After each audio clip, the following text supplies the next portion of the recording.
Right, so my name's Jolene. I work for the Alzheimer's Society. I'm based in our Mould office, but I do cover the whole of North Wales. My job is to support and encourage communities and organisations to make changes to become more dementia friendly. And a part of that is actually raising awareness of what dementia is, how it affects people, and the small things that we can do to be more dementia friendly. Now, I would also like to point out that although I work for the Alzheimer's Society, so I have a good knowledge of dementia, I'm by no means an expert in the subject, and I would never claim to be.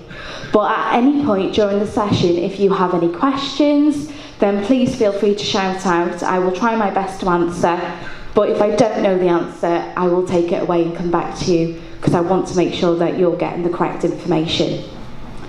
On the subject of dementia, it is a very emotive subject. As Claire said, the likelihood is there's people who have been affected by dementia in the room. So although it's a fun and relaxed session, it can also be quite thought-provoking and emotional. So if at any point you need to take 5 minutes and step out the room, please feel free to do so. I won't be offended, but it's really important that you look after your own well-being during the session as well. To start with, when I say the word dementia, what pops to mind? What do you think about? Old age, forgetfulness, loss of memory. What kind of emotions do you think about? Frustration. Anger, fear. And what do all these words have in common? Negative. They're all negative, absolutely. And I'm not here today to say actually having a diagnosis of dementia is overwhelmingly positive, but the way we talk about dementia will have an impact on those living with dementia. So if we're talking about dementia in a negative way all the time, the likelihood is that will have a negative impact on those living with dementia and those affected by dementia. So a part of the session today is actually to look at some of the terminology we use when we're referring to somebody living with dementia and what we could use to put the positive slant on it. Right, okay. Number one, dementia is not a natural part of ageing, and this is the first key message that we think everybody should know. So what do we mean by that statement? It can happen at any time. Just because somebody's got dementia doesn't mean they're old, and just because somebody's old, it doesn't mean that they have dementia. Dementia is not inevitable. Everybody will not develop dementia. And we do, in the Alzheimer's Society, support a number of people under the age of 65 with a diagnosis of dementia, and they can be as young as 30. So it does go to show that it can affect anybody at any time. But I would like to stress it's very rare to affect somebody so young. Number two, dementia is caused by diseases of the brain, and this is the second key message that we think everybody should know. So just like we can get heart disease and liver disease, we can get a disease of the brain.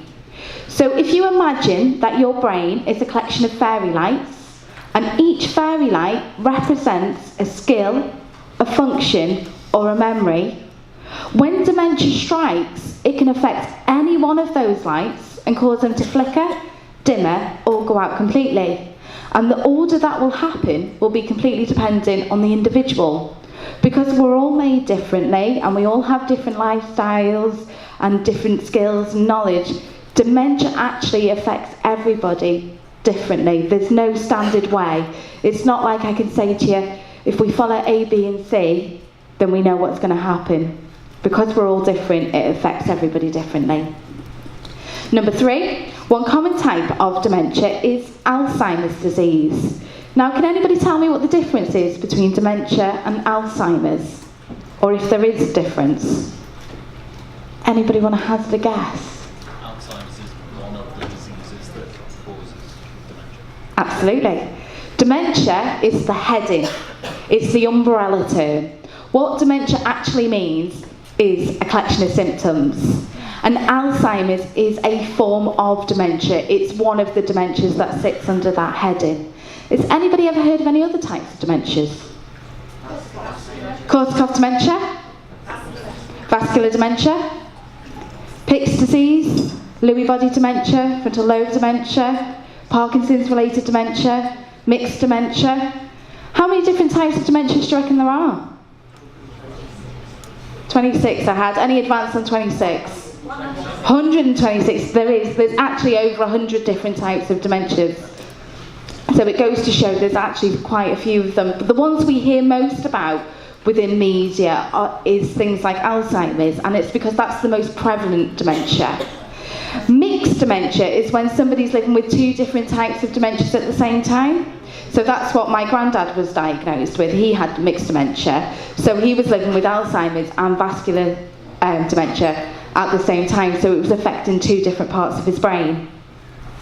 Number 4, dementia is progressive, which means the symptoms will gradually get worse.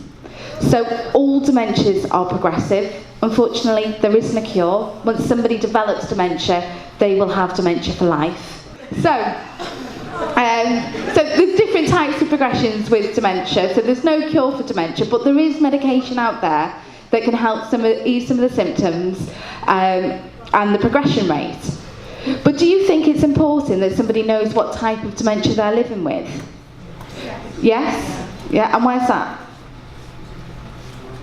Why is it important to know? Absolutely, yeah. The right medication. If we know what type of dementia someone's living with, we know if they can have medication and what type of medication they need. We'll have a better understanding of what part of the brain's been affected, so some of the symptoms we might see. We will know how to best support that person, but we will also have a better understanding of what their progression rate would likely be. So somebody who's living with Alzheimer's, it's a slow-like progression. So their symptoms will gradually get worse. Whereas somebody who's living with vascular dementia, it's more like a step-like progression. So somebody would plateau out for a period of time, and then there'll be a dramatic change. Plateau out for a period of time, and then there's a dramatic change. Now, one of the things that we do campaign for a lot within the Alzheimer's Society is an official diagnosis. We want people to have an official diagnosis, because there has been quite a few times where people are given a diagnosis of dementia and that's it. So it's very hard to be able to know how to support that person if we don't have more details, and it's really important for that person that they have a correct diagnosis. They know exactly what's going on for them so they can best plan their own future. Short-term memory loss is the sign that's most frequently associated with Alzheimer's disease and may prompt somebody to go to their GP for some advice and support. So if somebody's worried about their memory, they may go to their GP and ask for help. But what do you think stops somebody who's worried about their memory from going to their GP? Scared? Embarrassed? Nobody wants to have a label, and especially a label such as dementia. The stigma that's still attached to the word dementia is still quite astonishing. But this is what we're trying to do through the Dementia Friends initiative. The more we say the word, the more we talk about it openly, frankly and honestly, the less stigma that is attached to that word. So somebody who is worried about their memory may not go for support as quickly as we would hope because of that stigma. There's different things that we can do to support people living with dementia, and just because somebody's struggling with their memory, it doesn't mean it's dementia. So there's many different things that can affect memory loss, things like dehydration, things like vitamin deficiency, medication, and so on and so forth. So just because somebody struggles with short-term memory loss doesn't always mean it is going to be a diagnosis of dementia. But the quicker they're seen by a GP and the quicker the test can happen, the quicker the support can be put into place. And as a mum of 2, I have 2 young children at home, I do frequently walk into a room and forget why I went in there. And that's not me living with dementia, that's me living with 2 little people who mither quite a lot. So I do forget things, and I forget where I've put my keys, and I forget things quite frequently. I'm happy to say that isn't dementia, so if you struggle with those things as well, please don't panic. But the best way it was ever described to me was, it's not forgetting where you've put your keys, it's forgetting what your keys are for.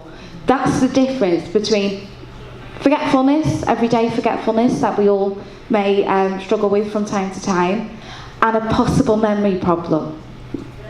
So number 6, dementia is not just about losing your memory, and this is the third key message that we think everybody should know.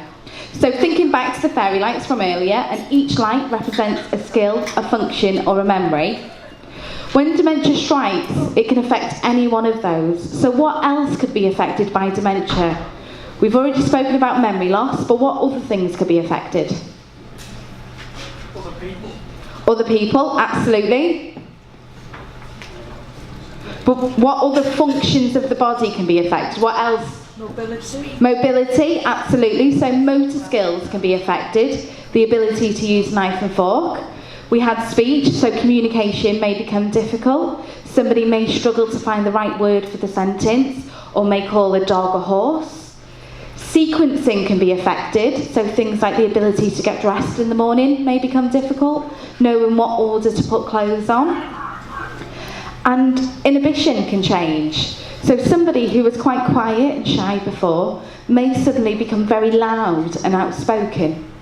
Basically, anything the brain controls can be affected by dementia. It's not just about our memories. Number 7, dementia can also affect people's perception. Things like shiny floors can look wet, and a nice swirly pattern carpet can look like a pit of snakes. Now I want you to imagine that you're in the high street and you're with somebody who's living with dementia and they struggle with their perception.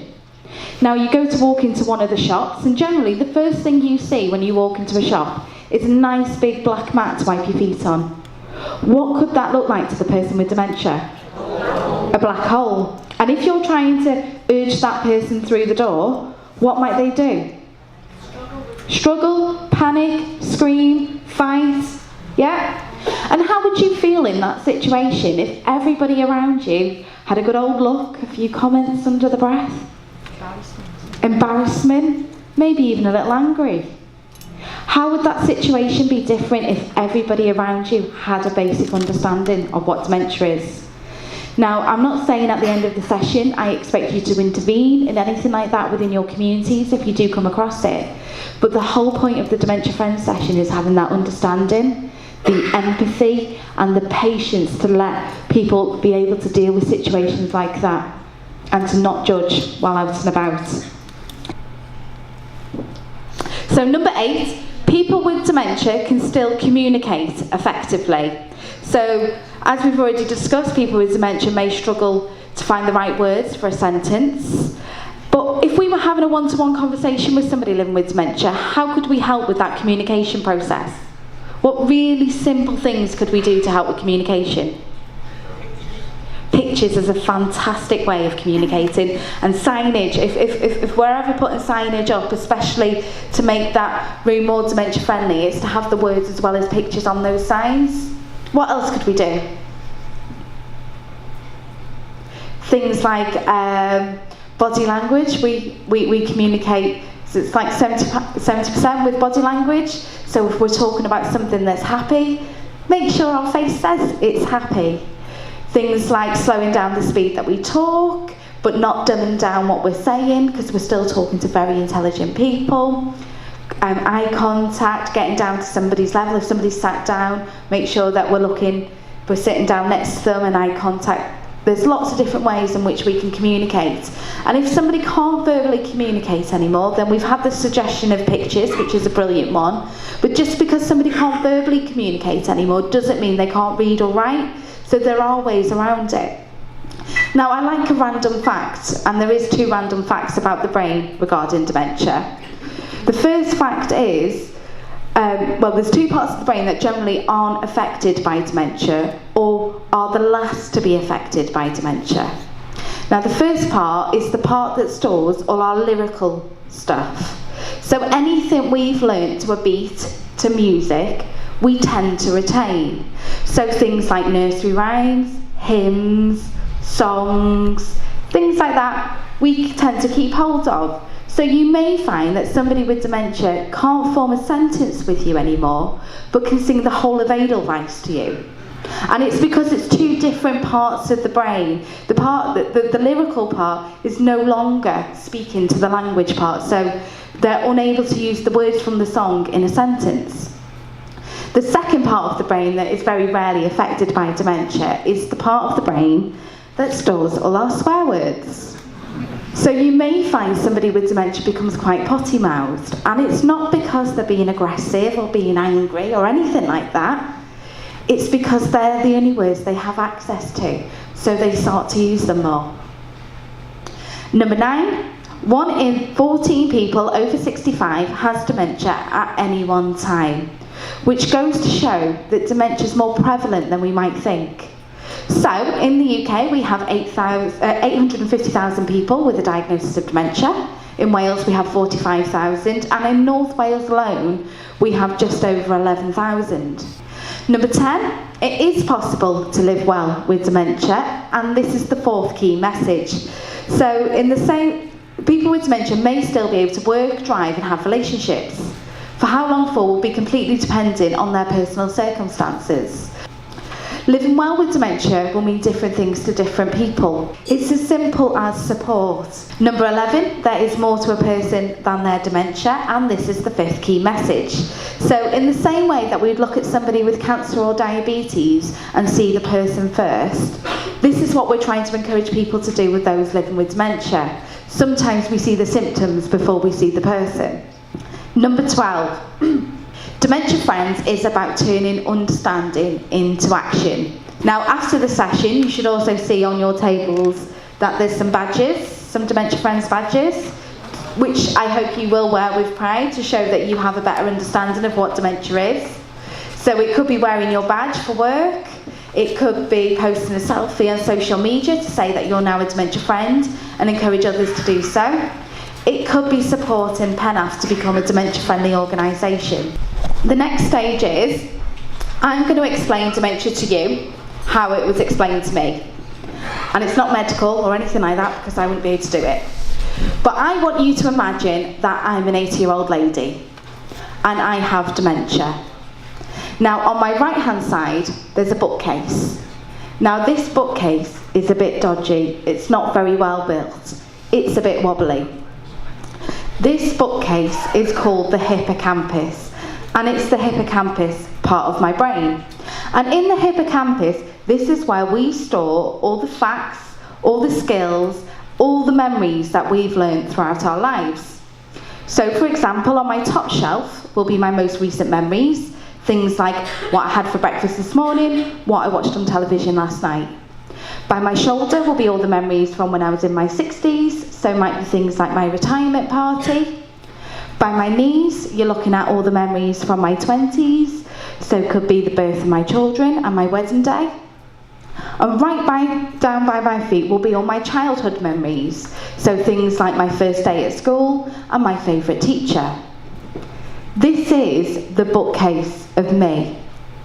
Now when dementia strikes, it's going to hit my bookcase and it's going to force it to rock. What's going to happen to my books? They're going to fall off. And where are they going to come from first? From the top. Now dementia's affected me so much that my bookcase has wobbled and it's continued to wobble, and I've lost the majority of my top shelves and the books that they contained. And the only shelves and books I've got left now are from when I was in my 20s, which now means my most recent memories are from the 1950s. Now bearing that in mind, I walk into my kitchen. What's going to be different about my kitchen? Appliances, colour scheme, layout, everything's going to be different. Now I pick up my kettle to make myself a brew. Where do I put my kettle? On the stove. On the stove. And your first reaction to that as a loved one of mine might be, she can't make a cup of tea anymore, she's going to hurt herself, she's going to burn the house down. And although I understand that you love and want to protect me, by stopping me from making my own cup of tea, what are you actually doing? Disempowering me. You're taking away my independence. So what could you do? Buy me a kettle that goes on the stove. Now, by all means, I'm not saying this is the answer to everybody living with dementia, but this would help me to live independently for longer. Now, I'm going to introduce another bookcase now on my left-hand side. Now, this bookcase is a solid antique oak bookcase. When dementia hits this bookcase, it hardly moves. Now, this bookcase is called the amygdala, and it's the amygdala part of my brain. And it's in the amygdala that we store all our feelings and all our emotions. And these bookcases work together. So, for example, in my 20s, I had a wedding day. And the feelings associated with that day would be in my amygdala. So the fact that I was happy, excited, in love, would be in my amygdala. But those two books would be linked together. Bearing that in mind, you come to visit me one day, and we have a major argument. And the reason we've had an argument is I've forgotten your name. So how would that argument make me feel? How do you feel after having a row? Sad, upset, frustrated. So the fact that we've had an argument would go on my hippocampus, and the feelings would be stored on my amygdala. Now you walk away from that argument and you think, it doesn't matter, she'll never remember. But, and when dementia comes along, it hits my hippocampus, my hippocampus rocks, and the memory of that argument comes falling out. But when dementia hits my amygdala, that bookcase doesn't move. So what am I left with? The feelings. I'm angry, I'm frustrated, and I'm sad. But I'm also confused because I've got nothing to link that with. Now you come to visit me on another occasion. You take me out for the day, we go to the beach, we have ice cream, we have an awesome day together. How will that day make me feel? Happy, content, loved.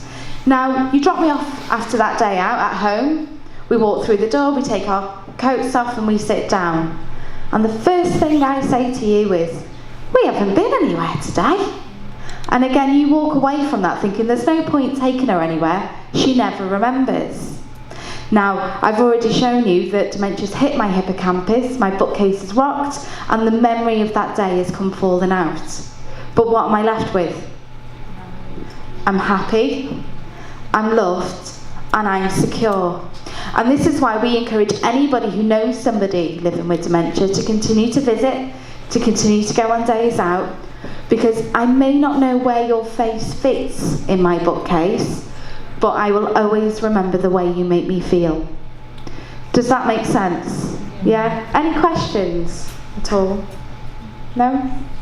And it's very difficult, especially for carers of those with dementia, because I've had a carer say to me that actually being a carer, you have to play detective. You do become a bit of a detective because you've got to figure out where your loved one is on their bookcase, so you know how you can respond to things, how you can talk to things. My granddad went back to his early 20s, so he was in the army for a start. So we experienced things like mirrors became a major issue for us, because when Grandad looked in the mirror, he would think that there was a stranger in the house, there was somebody in the house that he didn't know, because he expected to see a 20-year-old, but he was actually seeing an 86-year-old in the mirror. We would have phone calls, things like, there's a lovely lady in the house, she's really nice, but I don't know what she's doing here, talking about me nan. Because if he was in his 20s, then my nan should be in her 20s. So we didn't know who the old woman was, but she's nice. Grandad did end up going into a care home, which he kept escaping from. He was a bit of an escape artist. And it's because in his head, he had gone back to his early 20s, and he was in the army. So if he needed to escape, he could escape. So he used to do things like going around the care home, trying all the doors, and if there was a door open, he'd leg it. When that stopped working, he would stand behind the front door and wait for visitors to leave, for them to input the code, and then he would just walk out after them. It got so bad, actually, that he ended up in the Wrexham secure unit for a couple of weeks, just until we could find somewhere more suitable for him, which he escaped from. Because in his head, he is in his early 20s, and he had managed to find an open door. He had legged it through the door, he had pulled a wheelie bin up to an 8-foot fence, climbed over, and off he had gone. He didn't get very far because his mind might have been 20, his body was still 86. Didn't get very far, but it goes to show how powerful the brain actually is. And it's really difficult sometimes. We're very, especially as loved ones and carers, we want to pull people back into our reality. We want people to know who we are and where we are. But it's not a choice. This is a disease of the brain, and people don't have any choice on how it affects them. But I could still have a very lovely relationship with Grandad. He has passed on a few years ago, but I could still have a relationship with him when he was in the care home. I couldn't call him Grandad because that upset him because he didn't have kids, never mind grandkids. But I could go in, as long as I took chocolate buttons with me, I was golden. We would have sing-songs, and we would have a relationship. It was just a different kind of relationship, and that was absolutely fine. But what I'd like to do now is, with the Dementia Friends Initiative, we just want everybody to know the 5 key messages. Number 1, dementia is not a natural part of ageing. Number 2, dementia is caused by diseases of the brain. Number 3, dementia is not just about losing your memory. Number 4, it is possible to live well with dementia. And number 5, there is more to a person than dementia. Thank you so much for your time today. I really do appreciate it. Thanks very much, Claire, for inviting me along, especially to 2 sessions. I've now created in 2 sessions 400 dementia friends. I'll claim that, I'll have that, that's pretty good. But thank you very much for your time.